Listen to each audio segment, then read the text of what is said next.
Bonjour à tous, donc troisième vidéo sur ce livre où je vous ai dit que ce serait une affaire assez incroyable et on va parler de l'affaire Émile Louis David. Vous allez voir que c'est l'une des plus belles pages du livre et des plus surprenantes. Donc ça, je voulais porter ça à votre connaissance, c'est quand même quelque chose d'assez unique. On va commencer en fait ce petit chapitre avec la conception du rôle d'avocat typique d'Antoine. Assez original, comme un justicier, d'une façon légale tout simplement. Donc là on est page 140 et 141. C'est le côté moral et intime qui donne sa valeur à une existence dont la seule grandeur fut dans le travail, le dévouement et le devoir. Donc lui il l'applique tout simplement dans son travail. C'est la droite ligne, le droit débouché de sa pensée. Que de fois cette lutte fut reprise contre l'arbitraire et la tyrannie de l'administration. Donc lui, il a goûté à ça depuis X temps, non seulement après les Capucins, mais dans d'autres affaires. Après, on va aller donc au cœur de l'affaire, et là, on va s'accrocher. Parce que c'est du lourd, hein, âme sensible, s'abstenir, quoique, mais on va dans un... En fait, c'est un crime épouvantable, vous allez voir, donc c'est pas la peine de tourner autour du pot, c'est quelque chose d'atroce. Et c'est une affaire qui a bouleversé Antoine Cata au point qu'il voulut en garder un souvenir dans des notes qui permettent de reconstituer cette affaire, l'affaire Émile Louis David. On va commencer donc page 142 avec la description des faits. Dans la nuit du 2 au 3 mars 1891, un crime atroce avait été commis aux environs de Saint-Nazaire, au lieu-dit de la Tour du Commerce. Des malfaiteurs s'étaient introduits dans la maison d'une femme qui, vivant seule habituellement, avait la réputation de posséder un peu d'argent, l'avait surprise dans son sommeil ainsi que sa sœur venue passer un jour avec elle, avait assailli le lit où elles étaient toutes deux couchées et les avait frappées de nombreux coups de couteau. Les femmes mortes, il les avait jetées au bas du lit, avait tout bouleversé, ouvert les tiroirs, fracturé les meubles, fouillé partout pour emporter l'argent qu'ils étaient venus voler, et leur crime avait été accompagné des circonstances les plus odieuses. Avant cette date, et depuis, de nombreux vols avaient été commis, avec une audace extraordinaire, soit à Saint-Nazaire même, soit dans les communes voisines. Les populations étaient terrorisées. Les malfaiteurs, car il était manifeste qu'ils formaient une bande, étaient d'autant plus redoutés qu'ils paraissaient insaisissables. Ils furent néanmoins découverts et arrêtés pour la plupart. Le 18 décembre 1891, 10 d'entre eux comparaissaient devant la cour d'assises de la Loire-Inférieure. La Loire-Inférieure, à l'époque, c'est le 44, c'est la Loire-Atlantique maintenant, en département. Voilà, donc vous voyez un petit peu comment c'est déjà épouvantable, le crime. Atroce, la population est terrorisée, et donc c'est Maître Cata qui est chargé de la défense de Émile Louis David qui a 21 ans. Et d'ailleurs c'est une des seules fois dans le livre où je remarque M.E. qui veut dire maître, donc où il n'y a pas écrit Monsieur Cata en fait. Donc là on est page 143.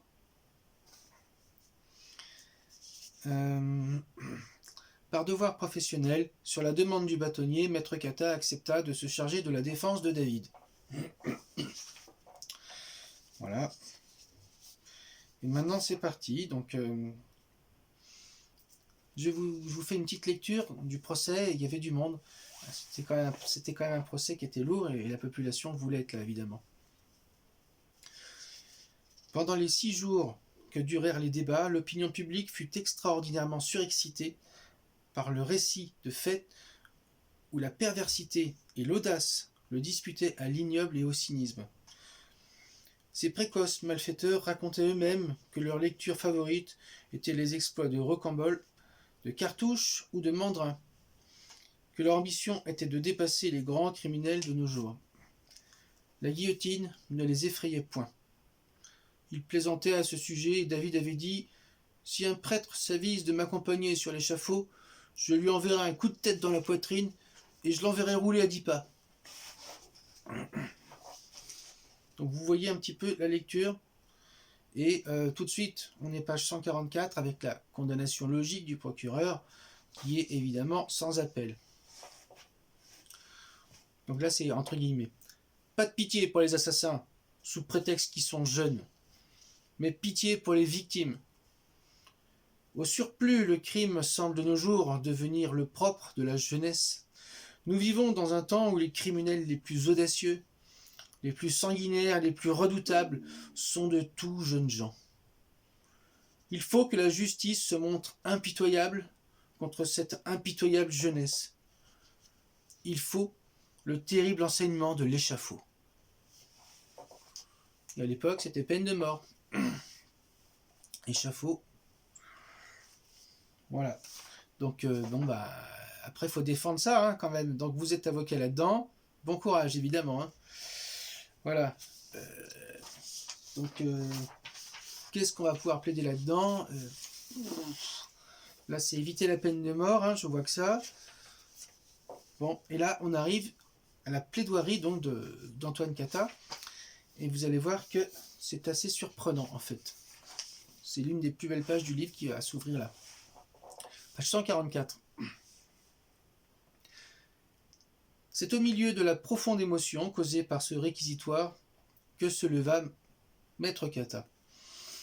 Jamais sans doute le devoir professionnel ne lui parut plus difficile à remplir. Il ne chercha pas à atténuer l'horreur du crime, mais s'attacha à faire connaître ce qu'avait été le passé de David et à démontrer les véritables responsabilités. Voici ce que fut en substance cette superbe plaidoirie. Donc là, on va citer, tout est entre guillemets maintenant. David est né à Brest le 18 octobre 1870. À cette époque, ses parents s'enfuyaient à Jersey, puis à Guernesey, à la suite de plusieurs condamnations graves prononcées contre sa mère pour ivresse et pour vol. À 12 ans, il arrivait avec eux à Saint-Nazaire. Il a bien reçu une certaine instruction élémentaire, mais il n'a point fait sa première communion, il n'a suivi aucun catéchisme. Dans sa famille, il n'a eu que de mauvais exemples sous les yeux. Lui-même, à peine sorti de l'enfance, n'a eu d'autres fréquentations que les pires de la rue. On lui a bientôt appris le vol, et le vol l'a conduit à l'assassinat. Comment s'étonner qu'il soit tombé si vite et si bas? Nous, qui avons la légitime prétention d'être d'honnêtes gens, nous ne pouvons comprendre qu'il y ait des assassins. Le seul récit d'un assassinat nous fait frémir. Pourquoi? C'est que lorsque nous venons au monde, nous avons un père qui nous montre le droit chemin, une mère qui, en nous donnant le lait de son sein, nous apprend à balbutier le nom de Dieu, à connaître ses commandements. Et ces enseignements sont ensuite développés par des maîtres choisis. Il nous est facile d'être honnêtes en cheminant, pour ainsi dire, entre les garde-fous placés tout au long de notre route. Mais qui donc a appris à ce jeune homme ce commandement de Dieu: tu ne tueras point, et cet autre, tu ne voleras point. Personne. Aussi, le malheureux a volé et tué.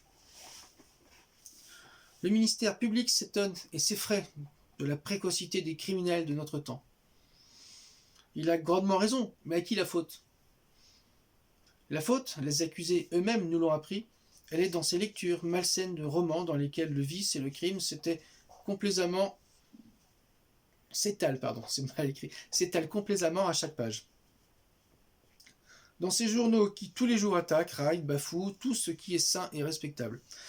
Dans ces 1000 publications qui troublent, souillent et pervertissent les jeunes intelligences, les jeunes cœurs, elle est dans cet acharnement, mais à extirper, à étouffer, à empêcher de naître dans l'enfant l'idée de Dieu, la pensée d'une vie future. 3 petits points. Les jeunes gens arrivent ainsi à l'âge où les passions fermentent et aiguisent leurs aiguillons, où l'homme est si vivement poussé à rechercher les jouissances de la vie. On leur enlève tout frein, on leur dit qu'il ne faut ni Dieu ni maître. Alors, ils n'écoutent plus qu'eux-mêmes, c'est-à-dire leurs appétits, leurs passions, et s'il faut, pour les assouvir, voler et tuer, ils volent ou ils tuent. On réclame, au nom de la société, une expiation suprême, mais avant de faire tomber cette tête de 20 ans, la société ne doit-elle pas se demander si elle a fait pour David tout ce qu'elle devait? L'a-t-elle suffisamment protégé contre ses parents, contre les mauvaises compagnies, contre les mauvaises doctrines, contre lui-même? Non. Aussi, ce n'est pas la peine capitale qu'il faut prononcer contre David, c'est une peine qui, à raison de sa jeunesse, lui donne le temps d'une expiation suffisante, le temps d'apprendre que sur cette terre il est un maître qui nous gouverne tous, la loi, et que, par-delà cette vie, il est un Dieu qui nous attend tous avec sa miséricorde ou avec son inflexible justice. Bon, voilà, donc vous avez vu, il demande plutôt une longue peine plutôt que la peine de mort. On peut pas acquitter, évidemment, c'est pas possible. Donc il essaye de plaider une longue peine déjà pour essayer de transformer un homme. Vous allez me dire, c'est peine perdue. Ouais, oui, là, c'est difficile. Alors, ça a été bien plaidé, mais ça va être difficile d'aller contre la peine de mort, évidemment. Voyons voir la réaction maintenant. Nous savons aussi que durant cette plaidoirie, le malheureux David resta longtemps la tête cachée dans ses mains, pleurant abondamment.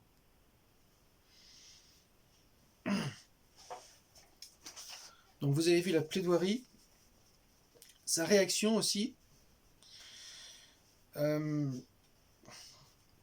Vous avez vu l'avocat qui plaide une seconde chance en fait, après la réparation du geste atroce.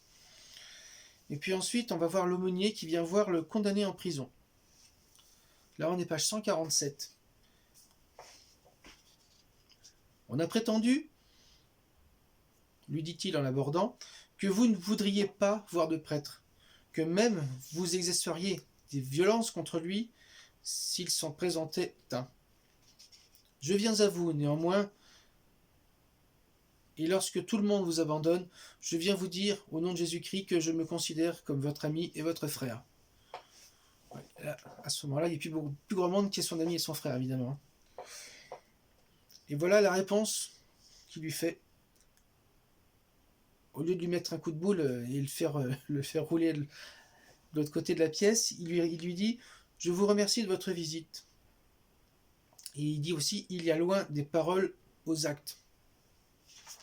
Donc déjà, première réaction un peu surprenante du condamné.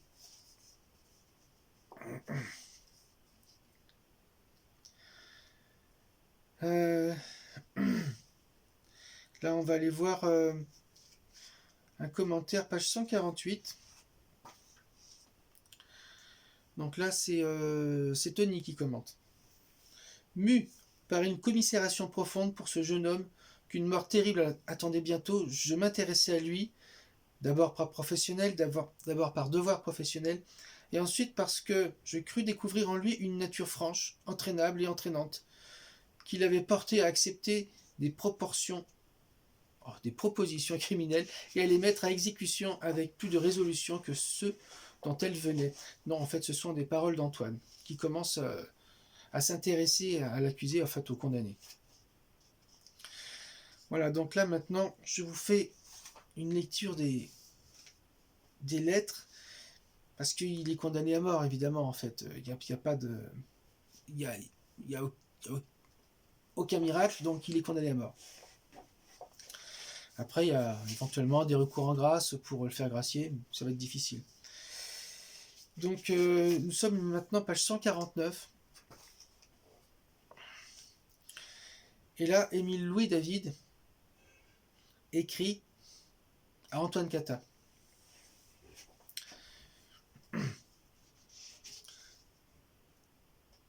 Monsieur, vous m'excuserez si je me permets de vous écrire ces quelques mots.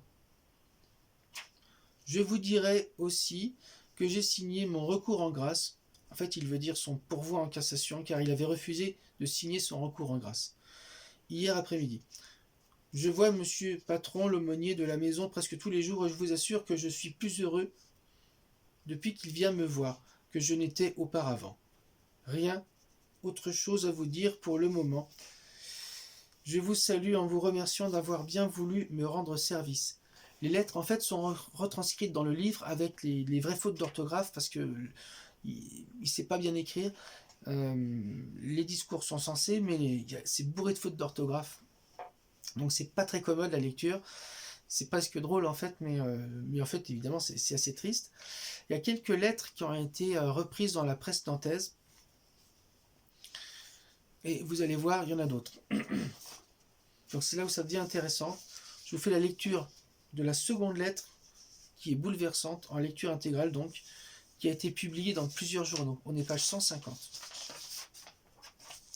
À la maison d'arrêt de Nantes, le 1er janvier 1891. Monsieur, je vous écris ces quelques mots pour vous souhaiter une très bonne et heureuse année, ainsi que le paradis à la fin de vos jours. Monsieur, vous vous étonnerez peut-être de m'entendre parler du paradis, car vous le savez que personne ne m'en avait jamais parlé avant de venir ici. Si j'en parle, c'est que monsieur l'aumônier m'a donné un paroissien romain. Ça fait que je me mets à lire soir et matin, et je vous assure que je suis très content d'être venu à la maison d'arrêt de Nantes pour apprendre à parler de Dieu et à le connaître. Monsieur, je vous dirais que si je n'avais pas commis toutes mes fautes, je n'aurais jamais appris à connaître Dieu. Voyez donc, monsieur, que je n'ai pas perdu tous les biens, car si je perds la vie, j'aurai du moins la consolation d'avoir appris à connaître Dieu que je ne connaissais pas encore avant de venir ici. Monsieur, je vous dirai que je suis très content d'être arrivé avec vous à l'aimer et à être réuni avec lui dans le ciel. Car je crois maintenant que si la justice humaine a agi envers moi comme elle devait le faire, j'espère que je n'ai rien perdu, car j'ai appris à connaître et à aimer Dieu depuis que monsieur l'aumônier est venu me voir, et j'espère qu'un jour il me pardonnera mes fautes commises. C'est lourd. Rien autre chose à vous dire pour le moment. Je finis en vous souhaitant une bonne et heureuse année, en souhaitant de vous trouver un jour auprès de Dieu ainsi que toute votre famille. Je vous salue. Quel changement en fait, hein. C'est incroyable. Bon, quand je suis tombé là-dessus, et vous allez voir, en fait vous allez voir, non vous pouvez pas le voir, moi je le vois, plus il écrit de lettres et plus l'orthographe se corrige aussi. En fait il y a quelques petites fautes, au départ c'est un peu n'importe quoi, après ça commence, il y a des choses qui commencent à être corrigées, on sent qu'il lit en fait, et qu'il s'améliore dans l'orthographe. Donc là, la troisième lettre, toujours à Antoine Cata, il lui a écrit, donc de Saint-Nazaire, parce qu'entre-temps, il va être transféré à Saint-Nazaire. Saint-Nazaire le 27 janvier 1892. À Monsieur Cata. Monsieur, je vous écris ces quelques mots pour vous dire que je suis en très bonne santé et que je désire que ma lettre vous trouve de même. J'espère tous les jours le petit crucifix ou la petite médaille que vous m'avez promis, de manière que je puisse avoir un souvenir de vous si je ne suis pas exécuté. Si c'est au contraire, je pourrais du moins embrasser votre cadeau avant de mourir. J'espère aussi, monsieur, que si je suis exécuté, je pourrai vous embrasser avant de mourir, car je sais que vous êtes un homme de cœur et un bon homme. Je vous estime, monsieur, car vous m'avez parlé de Dieu, le premier, dont personne ne m'avait jamais dit un seul mot.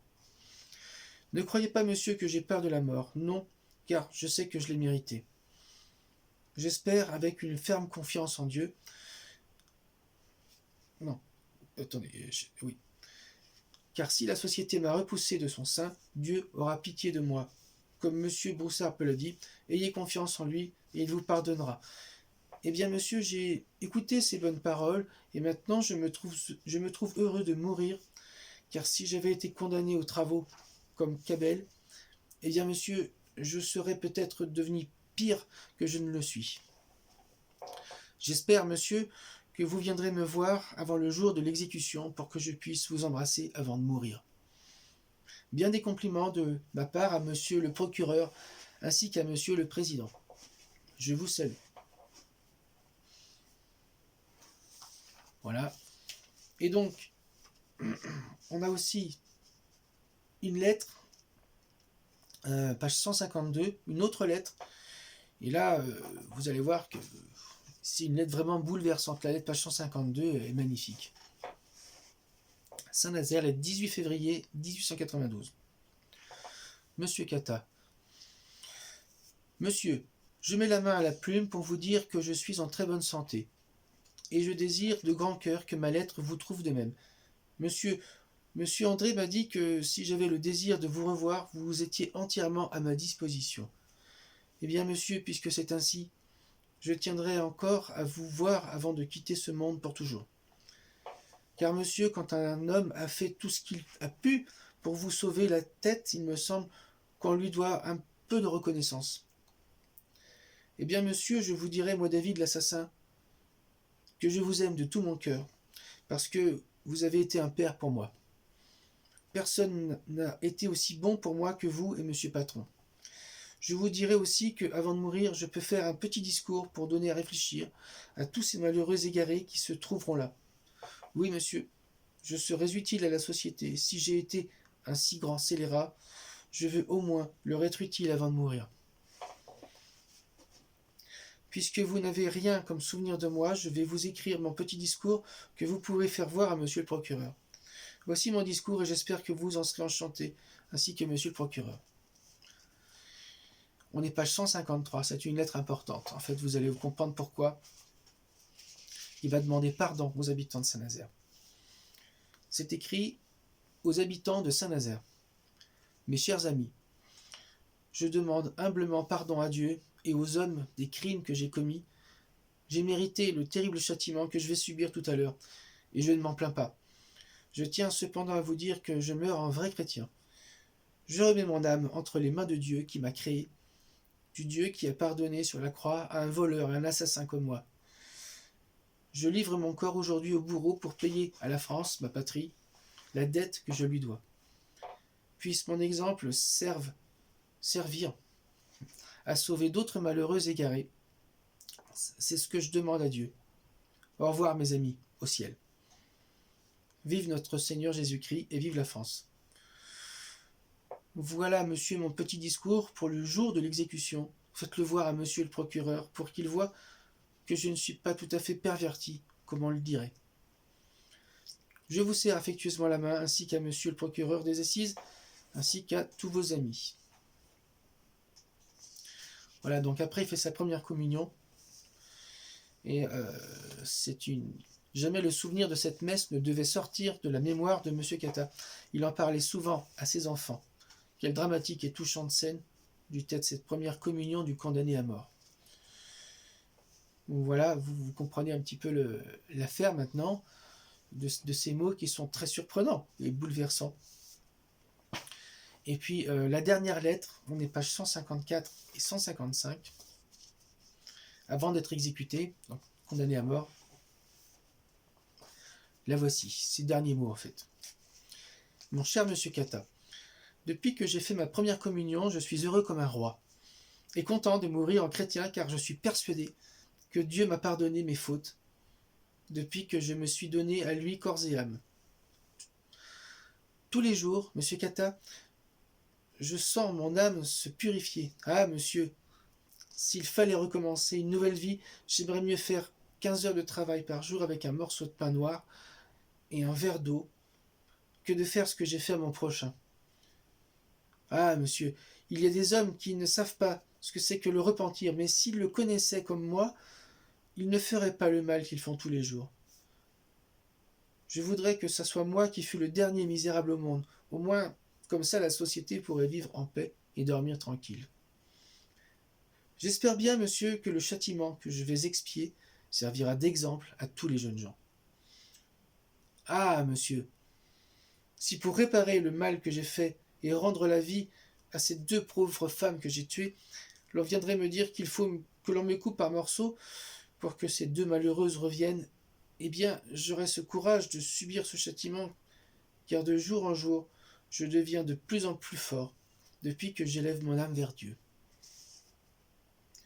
Monsieur, j'espère mon châtiment avec résignation et courage, parce que je sais que je l'ai mérité et que Dieu m'a pardonné.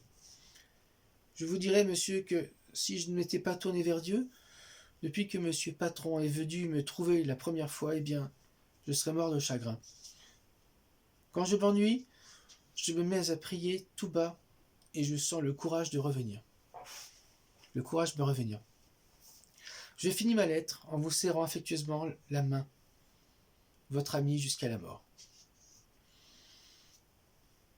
Et après, bon, il y a des formules de politesse pour le procureur. Voilà. David fut exécuté à Saint-Nazaire le lundi 27 mars 1892. Voilà. Bon. Et donc la conclusion, à la fin d'ailleurs, il répond à haute voix.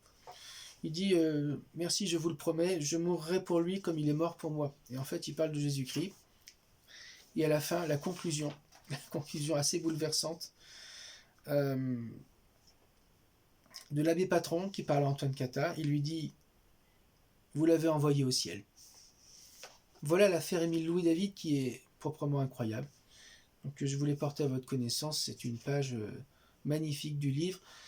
Et je vous laisse à votre commentaire pour cette transformation, cette transcendance incroyable du condamné à mort qui découvre enfin ou trop tard, après le crime, quelque chose de transcendant qui lui procure finalement une vraie paix intérieure et une vraie joie.